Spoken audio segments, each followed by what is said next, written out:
Hello and welcome to this week's video. My name is John White. I'm a 51-year-old who is on a mission to conquer challenges that less than 1% of the population is willing to even attempt.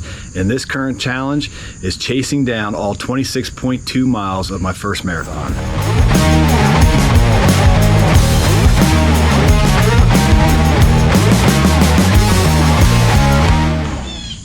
So in today's video, I'm going to share 5 proven tips to keep you training through those times when you're feeling hurt, sore, or even sick. Now, I'm no doctor, but with over 40 years of experience in organized sports and an active lifestyle, I have wisdom and knowledge that will help keep you pushing through those times when you just don't feel like doing it because you're hurt, sore, or maybe even a little sick. So in fact, just this past week, I was suffering from shin splints. A doctor told me that I have an enlarged cyst lodged underneath my shoulder blade, so there's back pain there. And it was not uncommon to have sore throats every morning, head congestion throughout the day.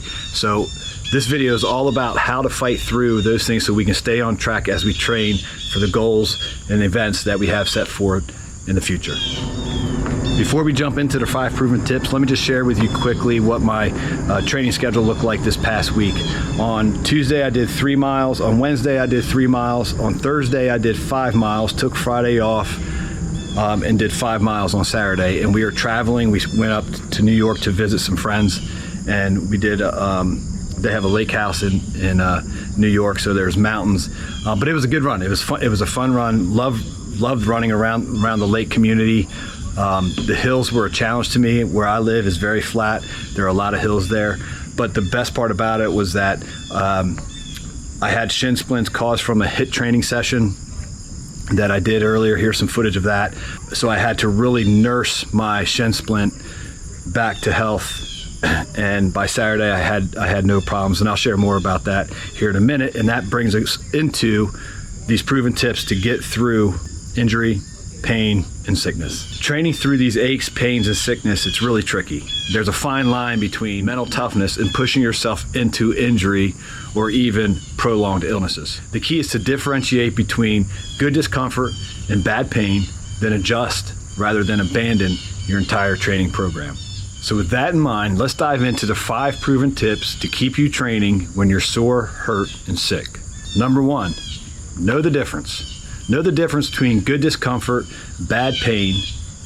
So good discomfort would be muscle soreness, mild joint pain, usually from hard training sessions.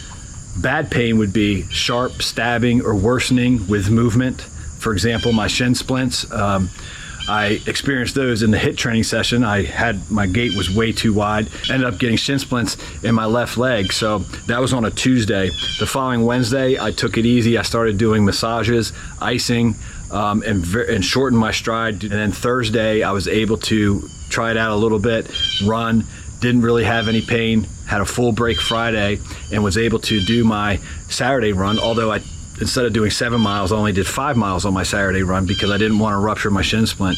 And the good news is that I had no pain through my Saturday run at all, or even after, or even today, I still have no pain in my shin splints.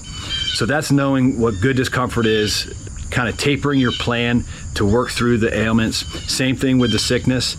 If it's above the neck, just do a sickness check. If it's above the neck, like a sore throat, often light exercise is fine. Being congested as I was, it actually helped me. As I ran some more, it got all the mucus loose and I was able to dispose of it. But it's below the neck, like fever, certainly.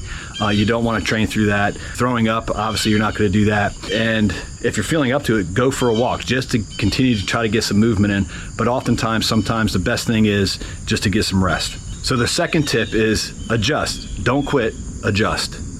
Scale intensity. Swap hard runs for easy paced runs or weight training for a mobility session.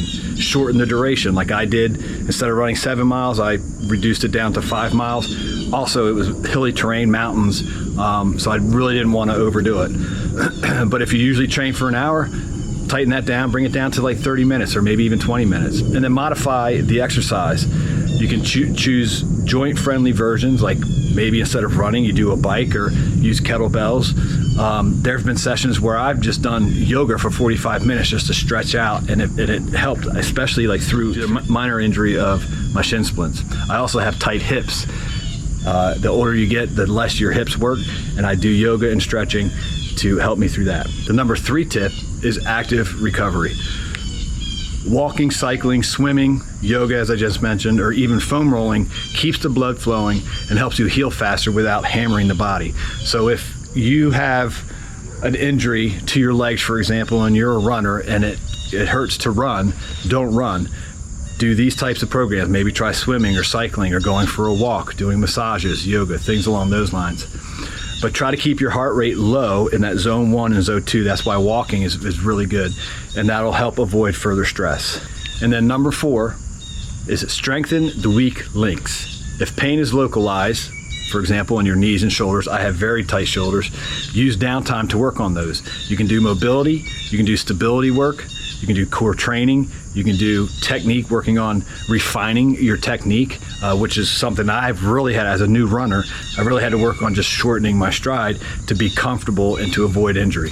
The 5th proven tip is the 1-day rule, and this pertains specifically towards feeling sick. If you're sick with a fever, throwing up, whatever the case may be, give yourself 1 full day. After the fever is gone, after you're done throwing up, give yourself 1 full day of rest before resuming. And when you resume, don't go all back in, just start with a light walk. See how you feel after doing that. If symptoms aren't improving or worsen after exercise, then back off again. Training through a fever is hard, and it puts you at risk for something like myocarditis, so be very careful with that. And I wanted to throw in a bonus for you guys too. So recovery is a priority. These are the 4 things we should do as we recover properly from our training routine. Especially when you're feeling achy or sick, you need to double down on sleep. Get a minimum of at least 8 hours. I average about 7 hours. If I'm sore, I try to get 9 hours. Hydrate. I drink at least a gallon of water a day, and sometimes I use limit. If I'm doing longer miles or working out for more than 45 minutes, I'll do a limit, which is salt and sodium intake. Nutrition, focus on protein, omega-3s, and your micronutrients as well. And then stress management. If you're anything like me, the job that I have on a day-to-day basis is very stressful, and we have to find ways. Running is a way, weightlifting is a way. For me, jiu-jitsu is a way to help reduce that stress, because stress builds up cortisol, and we need, when we're trying to heal an injury or feel healthier from being sick, we need to keep the cortisol levels way down. All right, so that's a wrap for this week's video. I hope you enjoyed it. Please subscribe, leave a comment, hit the like button, and we'll see you next week. Keep crushing it.